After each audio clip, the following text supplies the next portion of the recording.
समारोह में शामिल होकर के मुझे बहुत ही गौरव का अनुभव हो रहा है।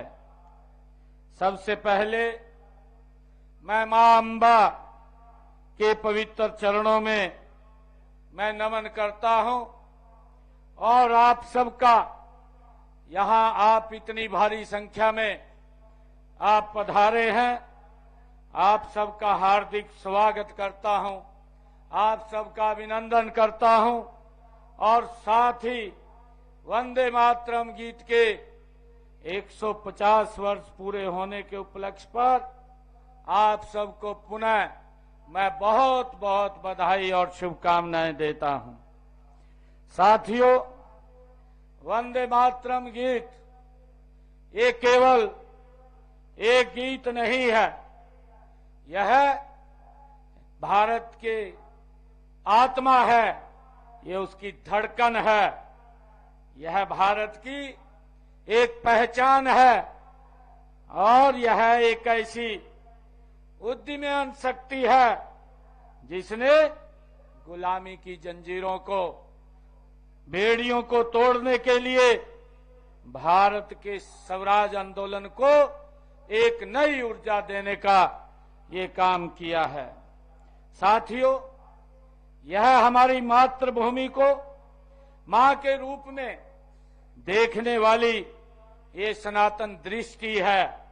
यह गीत हर भारतवासी का ये कर्तव्य है, मर्यादा अनुशासन और त्याग की भावना को ये जोड़ने वाला एक मंत्र है। साथियों, वंदे मातरम गीत आत्म बल का ये शंखनाद है और इसी गीत ने अंग्रेजों के साम्राज्य को हिला दिया था। इसी गीत ने युवाओं को क्रांति की आग दी थी और इसी गीत ने पहली बार यह बताया कि हम सिर्फ प्रजा नहीं, हम राष्ट्र शक्ति हैं। साथियों, यह गीत पढ़ने पर, गाने पर ब्रिटिश सत्ता वो कांपती थी, क्योंकि वो जानते थे कि यह गीत हथियार नहीं, पर इसमें हथियारों से करोड़ों युवा शक्ति है, करोड़ों गुना ये शक्ति है। साथियों, वंदे मातरम गीत में हमारी नदियों की ये कलकल है, खेतों में हरियाली है, धरती का गौरव है। यह गीत शिवरात्रि के तपन में भी है, यह गीत वैसाखी के उल्लास में भी है, यह गीत होली के रंगों में भी है, यह गीत दीपावली के दीपों में भी है, यह गीत एकता का अमृत मंत्र भी है। साथियों, वंदे मातरम के मूल मंत्र ने 150 वर्ष पूर्व गुलामी की जंजीरों में जकड़े भारतवासियों की आत्मा को ये जगाने का काम किया।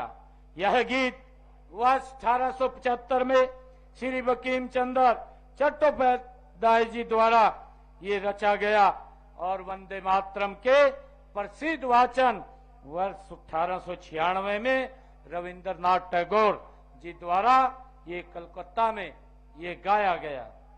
साथियों, वर्ष 1905 में बंगाल के विभाजन तक आते आते यह कविता शास्त्रीय राग देश मल्लाह में स्वरबद्ध ये की जा चुकी थी और एक प्रेरणादायक ये मार्चिंग गीत के रूप में ये लोकप्रिय हो गई थी।